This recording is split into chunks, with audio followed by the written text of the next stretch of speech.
Welcome to Boss Talk Radio, the #1 online business and entrepreneurial talk show. Brought to you by Elite 8 Tax and Financial Services. Boss Talk Radio, keeping it real, yeah, that's for sure. I said a Boss Talk Radio, here for your needs, we'll crack the code. He the boss. He gon' fix your situation like there ain't no time for wasting. We ain't playing when we saying he the boss. And if you ever have a problem, he gon' show you how to solve it. Listen in and he'll show you he the boss. Talk Here's your host, the Texas Tax expert, George Andrews. Talk Radio, here for your needs, we'll crack the code. He the boss.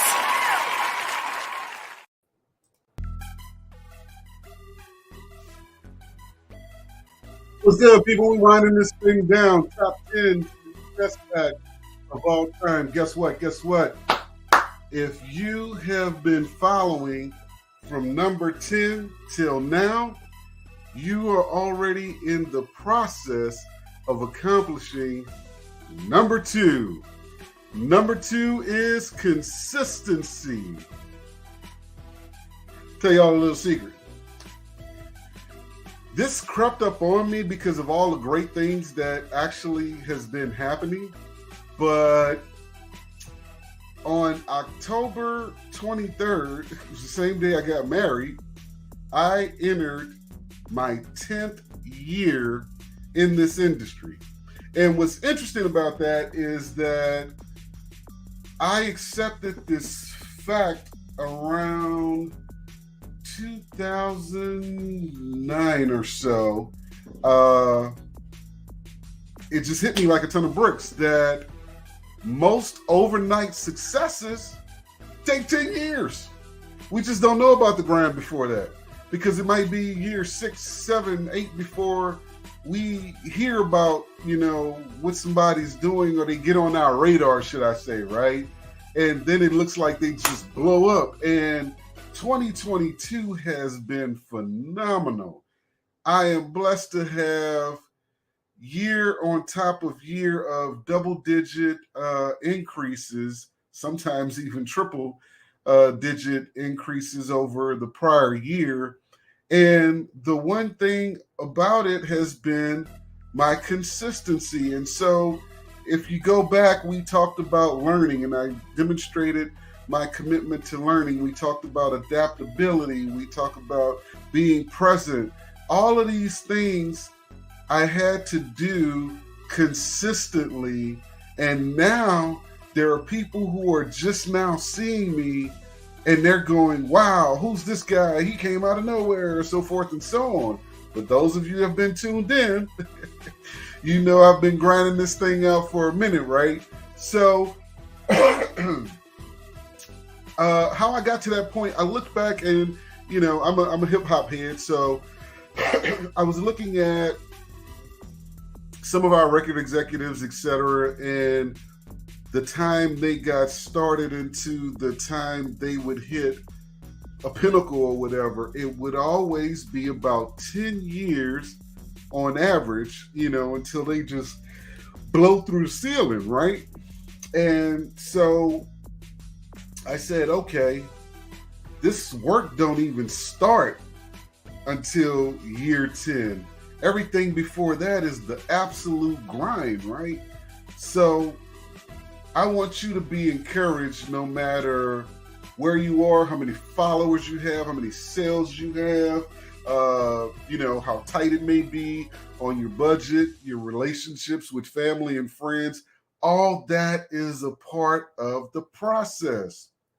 And you have to remain consistent in this process and consistent in your determination and grit and your determination to grow. You have to remain consistent for that to pay off. Progress is a process.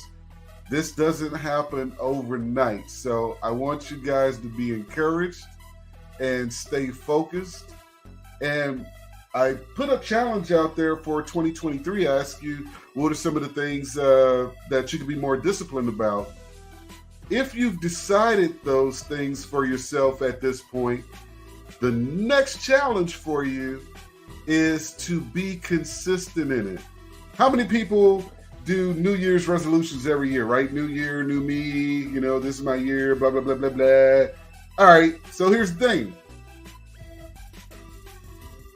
Every year they say this, you know, in December, start off on January, whether it's going to the gym, going to school, whatever the case may be. And right about the time tax refunds drop, everybody fell off, right? They forgot all their goals, forgot what they wanted to do, you know, and then the middle of the year come and they're complaining and wishing for the prior year, you know, and it's kind of a cycle or whatever. You have to be consistent in your efforts. You have to be consistent. So if you've identified the things that you want to be more disciplined about, add being consistent to that list. Write out a schedule where you can obligate yourself to that. You know you won't have a distraction. Don't set yourself up for failure. Don't put the type of lofty goals out there. And I'm not saying don't set high goals. What I'm saying is make them reasonable in the extent that you can meet them. Meaning, and I'm not saying don't challenge yourself. Let me clarify what I'm saying. If you tell yourself you're going to read an hour every morning and you know you have kids you have to get off to school and they have to be, you know, at the bus stop by 7:30, or you have to drop them off or whatever, and you have to be on your job for 9 o'clock, you know, don't say you're going to read an hour every morning, but have your alarm clock, you know, set for 6:45. You're setting yourself up for failure. Now, of course, there's going to be those that say, well, I can listen to the audiobook in the car or whatever. That works for some people. I encourage you, even if you're listening to an audiobook, to follow that up with actual reading. It's some chemical thing in the brain that functions different, and the learning part of having reinforced this thing with reading. So consistency is number 2. Come back and see us for the closeout of season 3 and the number 1 success hack for your life and your business. See